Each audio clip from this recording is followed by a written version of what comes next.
saya Disti Aulia Putri Wibowo. Saya dari kelas 51. Saya akan membawakan sebuah dongeng yang berjudul Dalam Boncel dari Jawa Barat. Di sebuah desa yang bernama Bungbulan, hiduplah seorang pemuda yang bernama Boncel. Dia bekerja sebagai pencari rumput. Setiap hari, dia membantu kedua orang tuanya untuk mencari rumput. Ketika sedang mencari rumput dan beristirahat, Boncel berpikir tentang nasibnya yang tak banyak berubah. Kemudian, dia bertekad untuk mencari pekerjaan yang lebih baik lagi. Keesokan harinya, Boncel mengungkapkan keinginannya itu kepada kedua orang tuanya.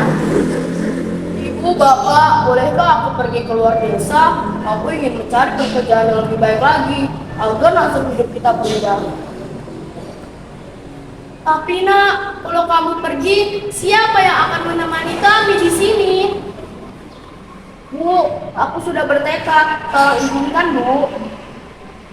"Ya sudah, kalau memang itu keinginanmu."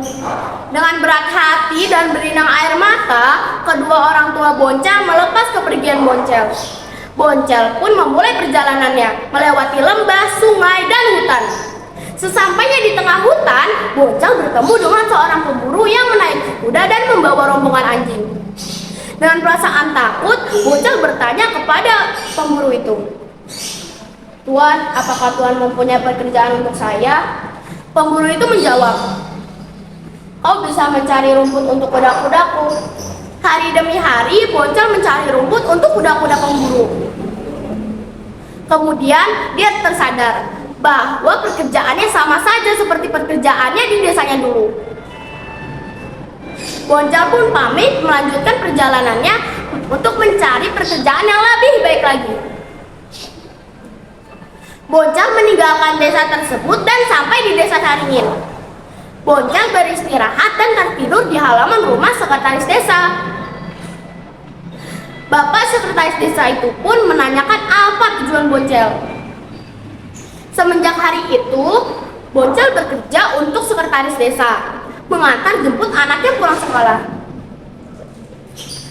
Sambil gigih bekerja, Boncel banyak belajar dari anak sekretaris desa, mulai dari membaca, menulis, dan mempelajari hal lainnya. Karena kegigihan Boncel, sang sekretaris desa mengajaknya untuk bekerja di kantor. Hingga akhirnya Boncel diangkat menjadi sang bupati. Di atas pemerintahan Boncel, desa Caringin menjadi maju.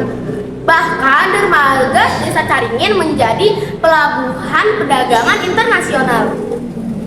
Suatu hari, Boncel kedatangan tamu sepasang suami istri tua renta yang mengaku sebagai kedua orang tua Boncel. Karena merasa dirinya sudah kaya, Boncel malu mengakui kedua orang tuanya yang miskin. Mana mungkin kalian berdua orang tuaku? Pasti kalian ingin memanfaatkan kesuksesanku." Boncel pun mengusir kedua orang tuanya. Orang tuanya meninggalkan anaknya dengan hati yang pedih dan sakit.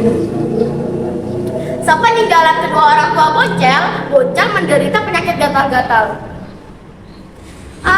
Aku sudah tidak tahan, penyakit ini menyiksaku."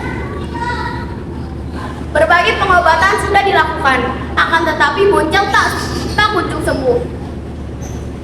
Dalam hati kecil Boncel menyesali perbuatannya kepada kedua orang tuanya. Boncel merasa bahwa penyakitnya akibat kedurhakaannya kepada kedua orang tuanya. Akhirnya Boncel pun tutup usia.